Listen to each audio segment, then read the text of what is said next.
안녕하십니까. 귀한 한 시길에 우리 모두의 발걸음을 성전으로 인도하신 우리 하나님께 감사를 드립니다.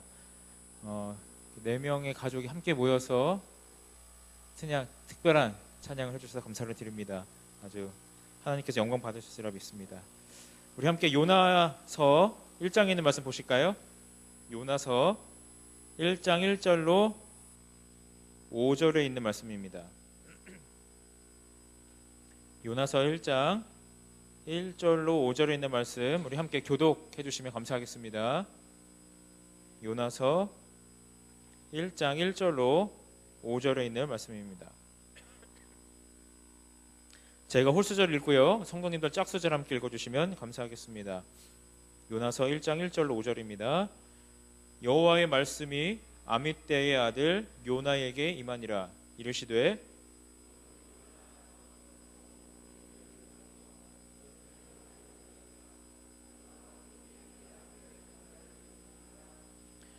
그러나 요나가 여호와의 낯을 피하려고 일어나 다시스로 도망하려 하여 욥바로 내려갔더니 마침 다시스로 가는 배를 만난지라.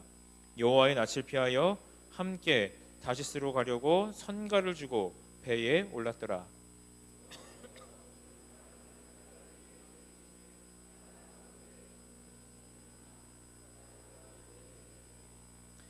사공이 두려워하여 각각 자기의 자신을 부르고 또 배를 가볍게 하려고 그 가운데 물건을 바다에 던지니라.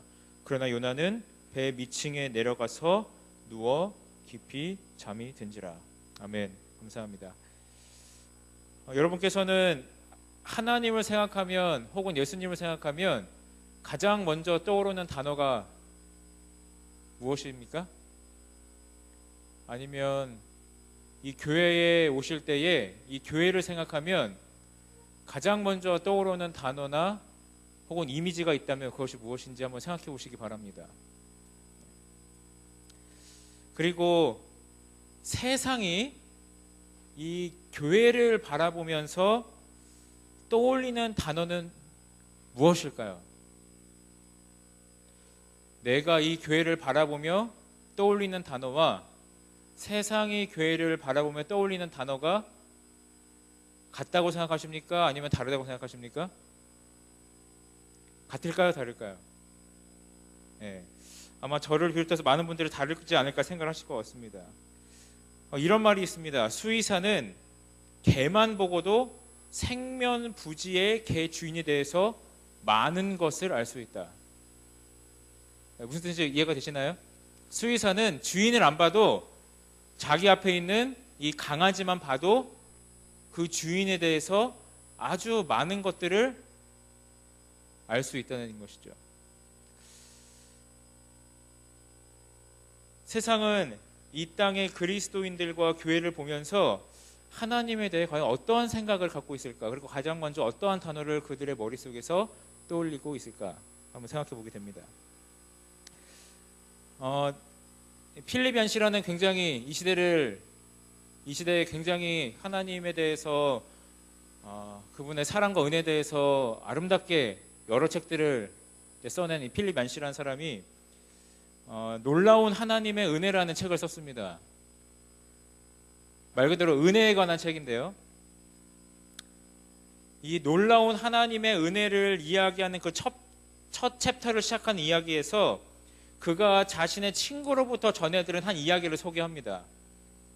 시카고에서 밑바닥 인생들을 상대로 사역하고 있는 한 친구가 겪었던 실화를 소개하는데요, 그 내용이 사뭇 무거워서 글로는 싫지 않고 제가 대신 좀 읽어드리려고 합니다. 창녀 하나가 나를 찾아왔네. 집도 없고 몸도 병든 데다 찢어지게 가난해서 2살 먹은 딸아이 하나 먹여 살릴 수 없는 처지였지. 울먹이며 하는 이야기가 자기 딸을 변태 성애자들에게 돈을 받고 팔아왔다는 거야. 딸아이의 몸을 1시간만 팔면 자기가 하룻밤 버는 것보다 수입이 좋다나? 마약을 사려면 어쩔 수 없다더군. 차마 듣기에도 끔찍한 이야기였네. 그 여자에게 무엇이라고 말해줘야 할지 전혀 모르겠더군. 그래서 교회에서 도움을 받아볼 생각은 안 해봤냐고 겨우 물어봤지. 그러자 그녀의 얼굴을 훑고 지나가던 완전 충격의 표정, 평생 잊지 못할 것을. 그 여자가 이렇게 얘기했다고 합니다. 교회요? 거긴 뭐 하러 가요? 그렇지 않아도 비참해 죽겠는데 가면 그 사람들 때문에 더 비참해질 거예요. 어렸을 적에 한 교회에 술 냄새를 풍기며 앉아 계셨던 한 분이 기억이 납니다. 근데 그때 교회에서 한 번도 맡아보지 못했던 냄새에 저도 어린 마음에 그러지 않았을까 싶고요. 많은 분들이 그 냄새를 보며 굉장히 난감해하고 굉장히 좀 이렇게 힘들어하던 기억이 있습니다. 우리가 하나님을 생각하며 떠올리는 단어와 세상이 하나님의 자녀들과 이 교회를 생각하며 떠올리는 단어가 좀 같아야 좋은 거예요? 달라야 좋은 거예요? 사실은 같아야 좋은 건데 오늘 우리가 살아가는 이 세상은 우리가 생각하는 하나님과 그들이 생각하는 하나님이 사뭇 다른 것 같아요.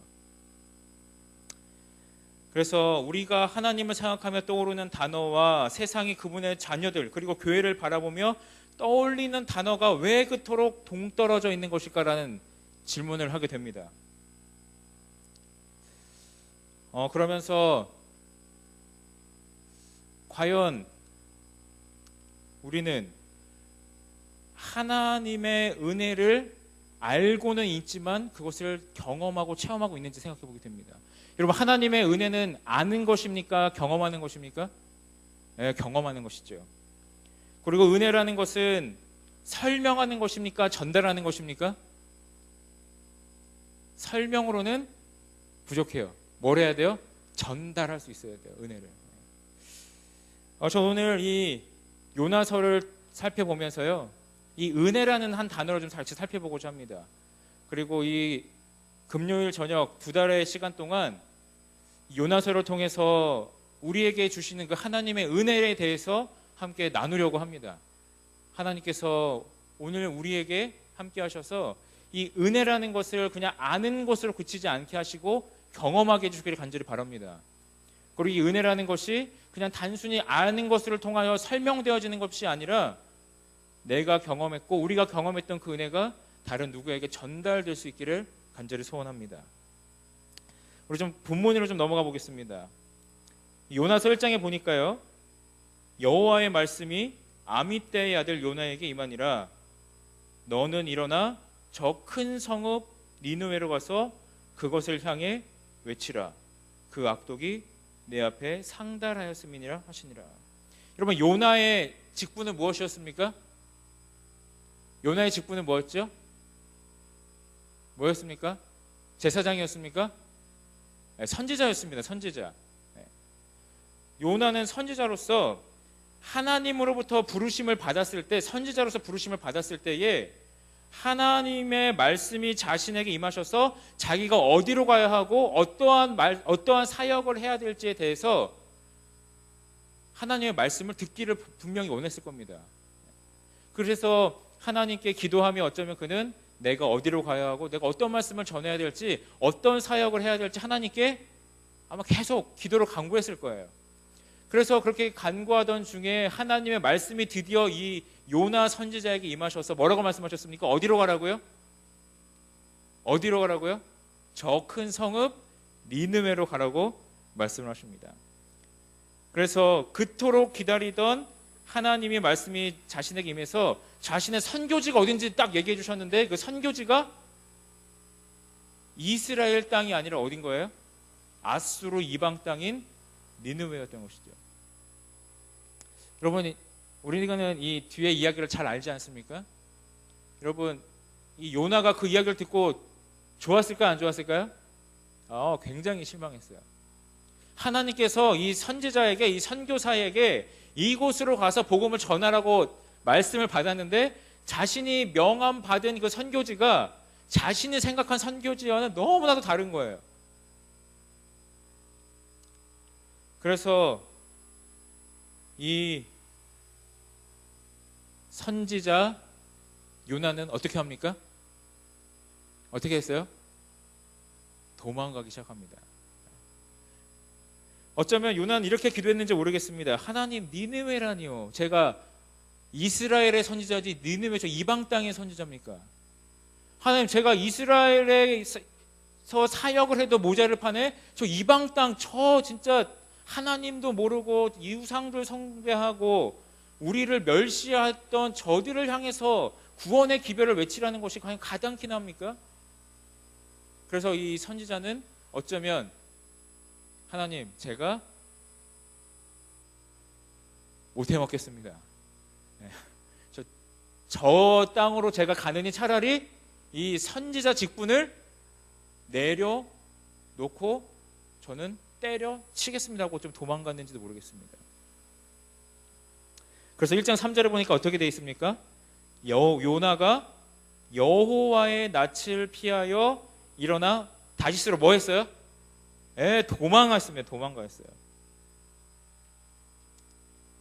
그래서 막상 하나님의 말씀이 자신에게 임하였을 때 그 내용이 본인이 전혀 원치 않던 내용이었던 것이죠.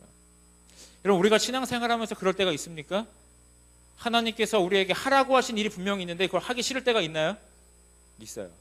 분명히 하나님께서 가라고 하신 그 어떤 우리의 선교지가 있는데 그곳으로 가는 것이 마음에 안 들 때가 있습니까? 있습니다. 하나님께서 저 사람에게 먼저 다가가서 사과하고 화해하라고 말씀하시는데 분명히 그 음성은 있는데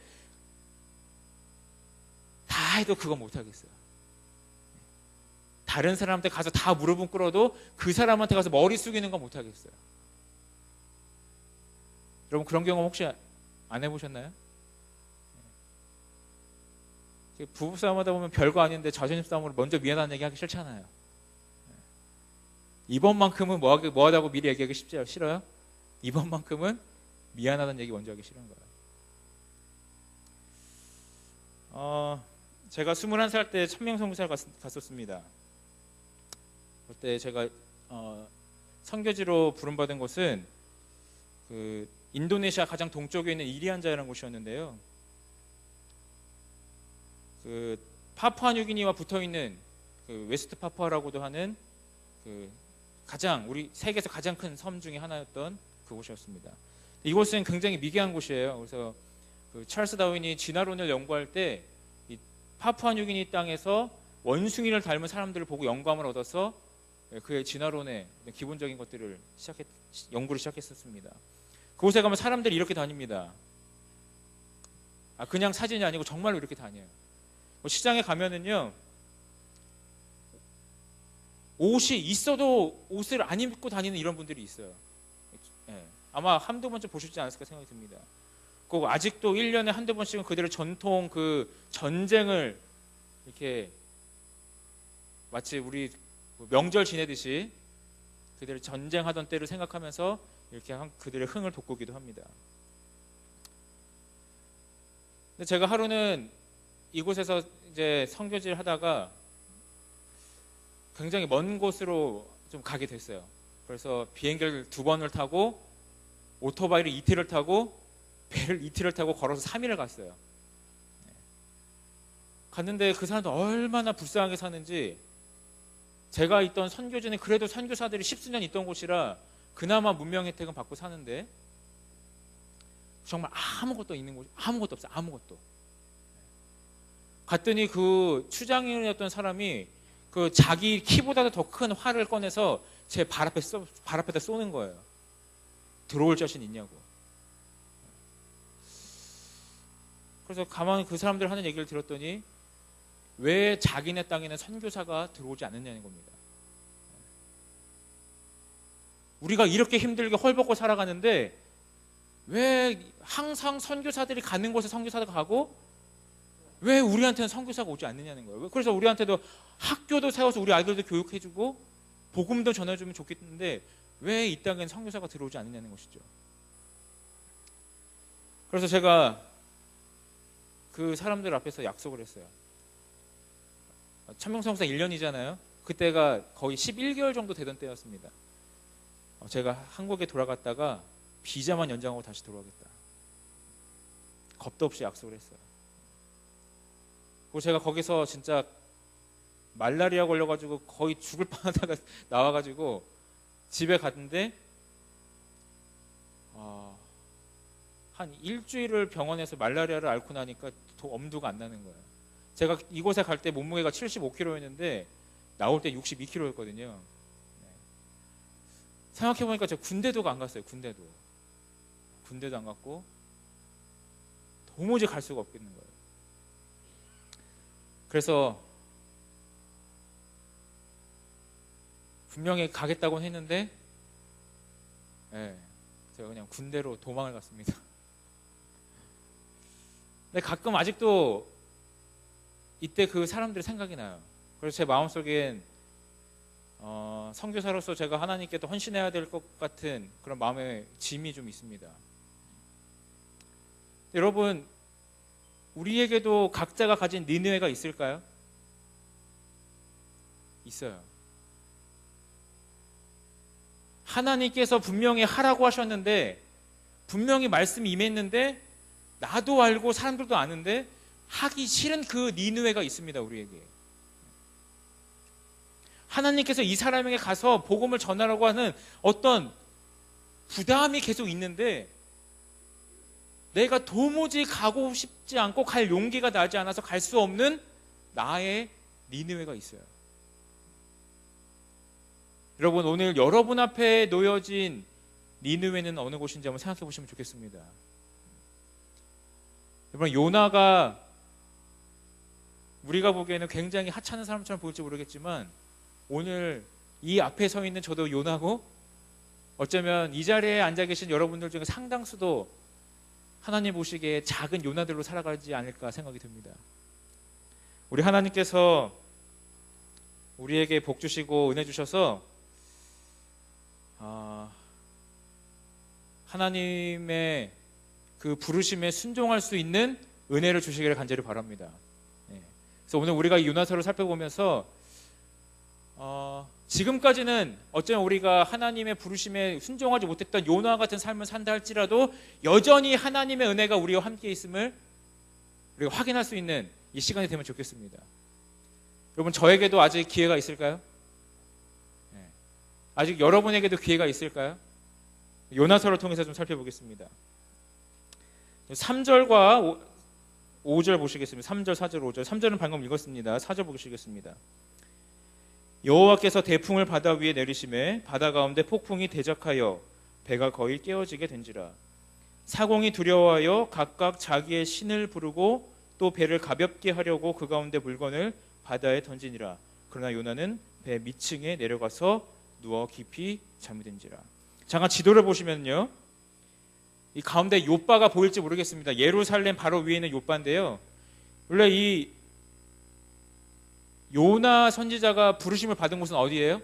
북쪽에 있는 니느웨인 거예요. 근데 이 요나 선지자가 배를 타고 지금 어디로 도망가려고 하고 있는 겁니까? 저 멀리 스페인, 지금으로 따지면 스페인 땅인 다시스 완전 반대쪽으로 가는 겁니다. 하나님은 올라가라고 했는데 이 사람은 내려오고, 하나님은 동쪽으로 가는데 이 사람은 어디로 가는 거예요? 서쪽으로 가는 거예요. 여러분, 여기 보시면 3절에서 다시스로 도망하려 하여 욥바로 어떻게 했습니까? 내려갔다고 말씀하고 있습니다. 그 3절 마지막 부분에서 선가를 주고 배에 어떻게 했어요?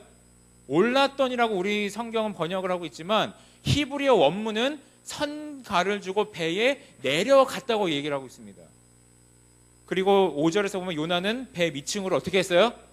내려갔어요. 하나님이 낯을 피해서 도망하려고 욥바로 내려가고 배로 내려가고, 그것 때문에 해서 배 제일 밑에 층으로 내려가고 또 내려가는 밑바닥 인생을 살기 시작한 것이죠. 여러분, 하나님이 요나가 이렇게 할 거 알았을까요? 몰랐을까요? 알았을까요? 몰랐을까요? 아셨어요. 오늘 마치 우리가 이 요나서의 처음과 끝을 다 아는 것처럼 하나님께서도 요나의 삶의 처음과 끝을 다 알고 계셨습니다. 근데 저는 여기서 한 가지 굉장히 좀 못마땅한 질문이 생겨요. 하나님, 왜 하필 요나인가요?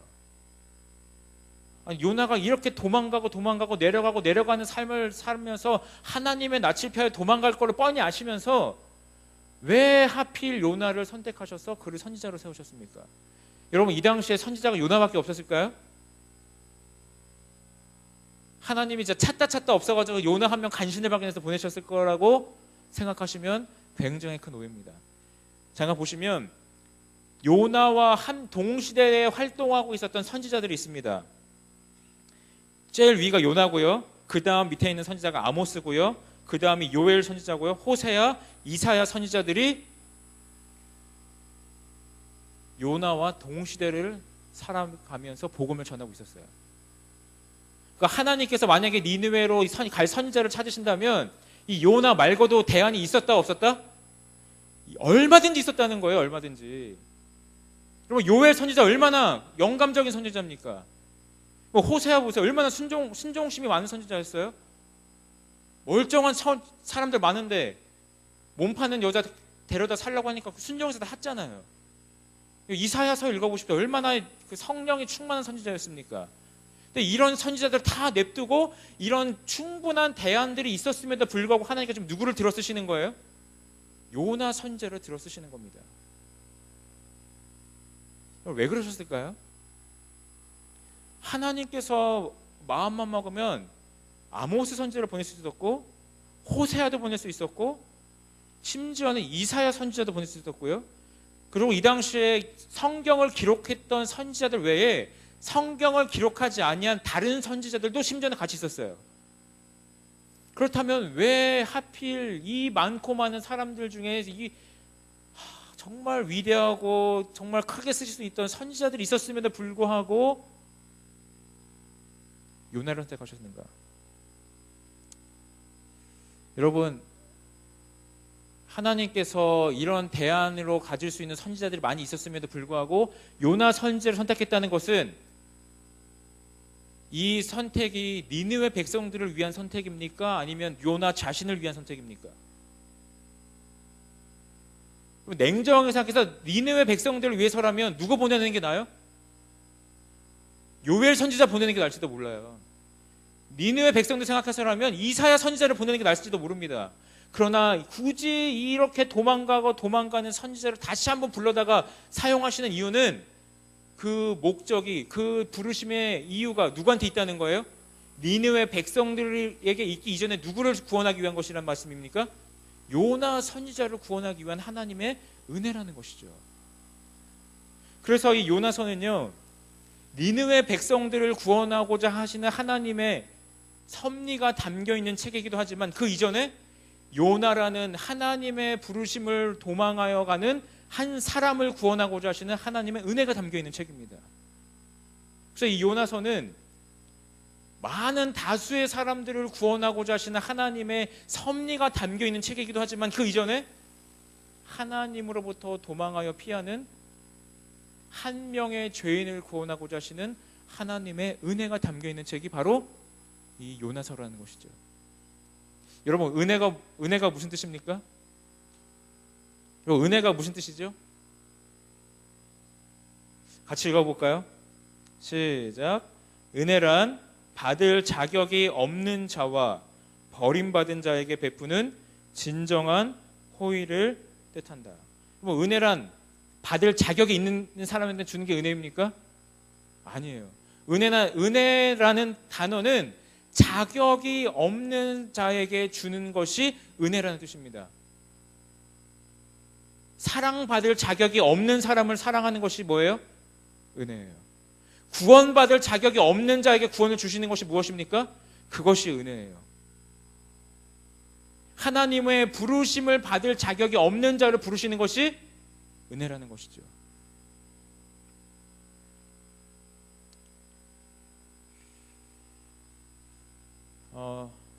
제가 하나님의 은혜, 진짜 그야말로 은혜로 불과 얼마 전에 안수를 받았습니다.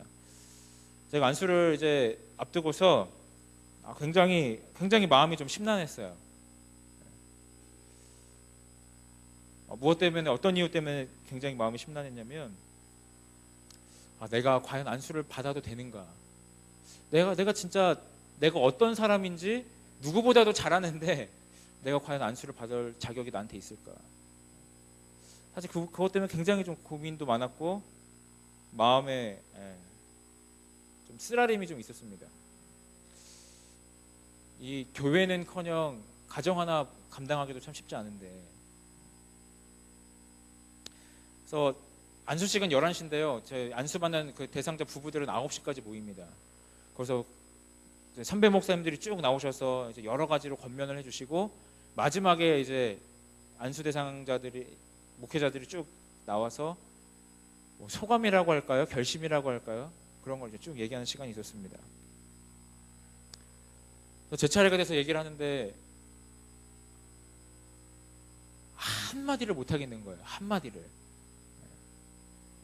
그래서 그 앞에 서서 제가 어떤 사람인지 누구보다도 잘 아는 한 사람으로서 제가 이 자리에 서도 될지 모르겠습니다.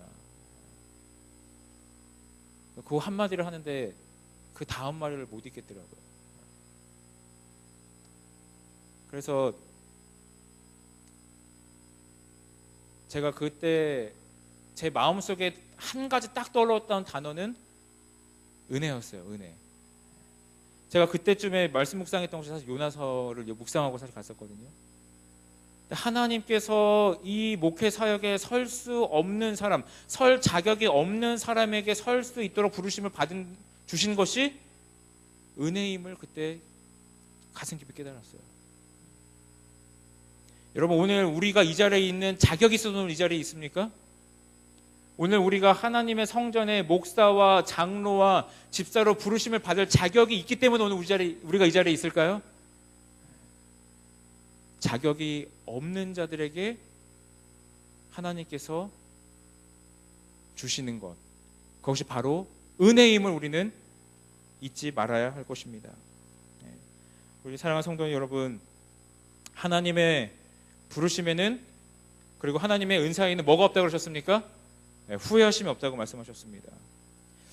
저는 오늘 이 요나서를 함께 나누려고 함께 묵상을 하면서 제 가슴에 뚜렷이 떠오르는 한 단어가 있었습니다. 그것은 바로 이 은혜란 단어였습니다. 그럼 은혜라는 이 단어를 사람들은요, 이 사전에 무려 13쪽이나 되는 지면을 할애하면서 이 은혜란 단어를 설명하려고 합니다. 그러나 은혜는 이 영감의 글에서 얘기하는 것처럼 받을 자격이 없는 자에게 부어주시는 하나님의 사랑과 하나님의 자비를 은혜라고 이야기합니다. 그래서 요나는 그야말로 은혜의 중심에 서 있는 사람이었습니다. 그리고 이 요나는 오늘날 자격이 없음에도 불구하고 하나님으로부터 부르심을 받고 하나님의 구원을 받고 하나님의 사랑을 받아온 우리 모두를 대표하여 이 성경에 기록된 것입니다. 그래서 이 요나가 은혜의 중심에 서 있다면 오늘 저와 여러분 역시 지금 어디에 서 있는 것입니까? 예수 그리스도의 은혜의 중심에 서 있는 것이죠.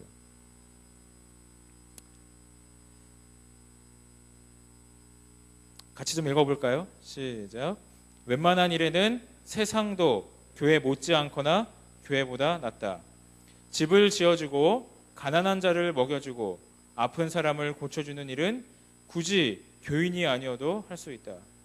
그러나 세상이 못하는 일이 하나 있다. 세상은 은혜를 베풀 수 없다. 여러분, 세상이 왜 은혜를 베풀 수 없을까요? 은혜를 베풀 수 없는 이유가 무엇입니까? 세상이요? 그렇다면 세상이 할 수 없는데 교회만이 할 수 있는 일이 뭐라는 뜻입니까? 반대로 은혜를 베푸는 일이라는 거예요. 여러분, 은혜를 베푸는 것은 은혜를 경험한 자만이 은혜를 베풀 수 있습니다. 제 처가 운전을 처음 할 때요, 혼자 이렇게 운전을 하는데 앞차를 주차하다가 살짝 들이박았어요. 살짝 들이박았는데 앞차 트렁크가 뚝 하고 떨어지는 겁니다. 근데 그때 왜 그게 굉장히 저희한테는 굉장히 큰 어려움이었냐면, 저희 이제 미국에서 이제 유학하고 있을 때였는데,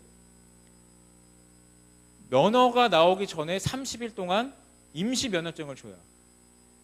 이 임시 면허증은 반드시 면허증을 갖고 있는 사람이 옆에 있어야만 운전을 할 수 있고, 혹시 사고가 나도 보험 처리가 되는데, 저희가 그때 대안이가 있던 때라 서로 이제 수업을 막교대 막 하다 보니까 어떻게 할 수가 없는 거예요. 그래서 이제 학교 아니니까 무슨 일 있겠어 그래서 그냥 보냈어요. 그랬더니 웬일이 아니나 다를까 진짜 한번 툭 건드렸는데 앞차 범퍼가 뚝 떨어진 겁니다. 나중에 와서 들어보니까 제 와이프가 사색이 됐던 것 같아요. 그래서 그 차에 내려서 거의 뭐 어찌할 바를 모르고 있었는데 그 차 주인이 딱 나오더니 차를 한번 보고 와이프 얼굴 한번 보더니 괜찮다고 얘기하는 거. 괜찮다고. 아무 문제 없으니까 가라는 거야. 나도 예전에 다른 사람 차를 한번 받은 적이 있었는데 그 분이 은혜로 나를 어떻게 했다는 거야? 가게 해줬던 기억이 있다. 아무 문제 없으니까 당신도 그냥 가라. 오늘 저희 가정이 은혜를 입었나요? 굉장히 큰 은혜를 입었어요. 은혜를 입을 수 있었던 이유가 무엇입니까? 그 사람이 은혜를 받았던 경험이 있었기 때문에 오늘 저희 가정도 은혜를 받았습니다. 여러분, 오늘 우리가 그리스도인으로 살아가면서 혹 우리의 삶에 은혜가 없다면 오늘 이 안식일 하나님께서 자격이 없음에도 불러주신 그 요나를 향한 은혜를 생각하면서 오늘 우리가 은혜를 경험하시기를 간절히 바랍니다. 오늘